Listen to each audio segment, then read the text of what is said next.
America great again. What kind of a country do we want to have? I think climate change is real. I think we need to be able to have that policy debate.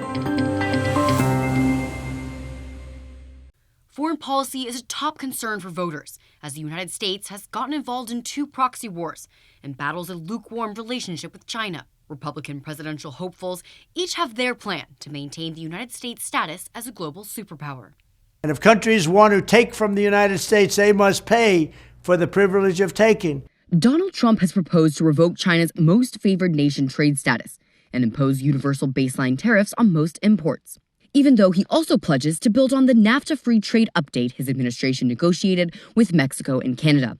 He promises to end the war in Ukraine in 1 day. I would tell Zelensky, no more. You got to make a deal. I would tell Putin, if you don't make a deal, we're going to give them a lot. We're going to give them more than they ever got if we have to. As president, I would prioritize the threats to our national security. The top threat to this country is China. It's China's ambitions, it's China's industrial capacity, it's the CCP's ability to pollute our culture, impact our universities. Incidentally, in Florida, we got rid of the Confucius Institutes that they put in universities. We cracked down on them being able to do research dollars to our universities, and we banned any purchase of land by the CCP in the state of Florida. Governor Ron DeSantis has taken a strong stance against China, signing multiple bills to counteract the Chinese Communist Party influence in the state of Florida. DeSantis has struggled to navigate Ukraine-related political pressures. I wish the D.C. elites cared as much about our border as they do about the Ukraine-Russia border. We cannot have American troops in Ukraine. That is a total non-starter. Communist China is the greatest threat to American security and prosperity by far. Nikki Haley serves as Trump's United Nations ambassador.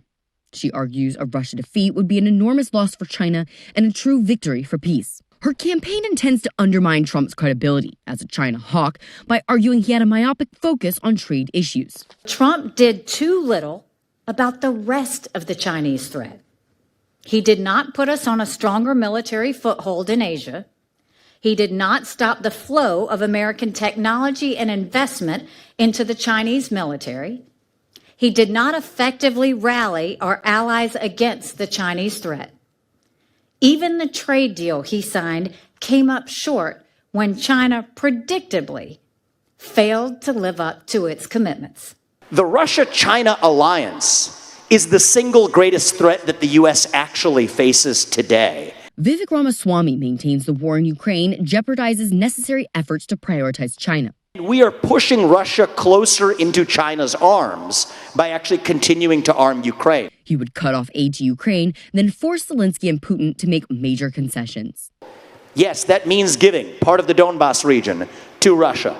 I would make a hard commitment that NATO never admits Ukraine to NATO. Putin, in that case, would have to exit his military partnership with China and remove nuclear weapons from Kaliningrad, which border Poland, and get the Russian military out of Cuba and Venezuela and the West.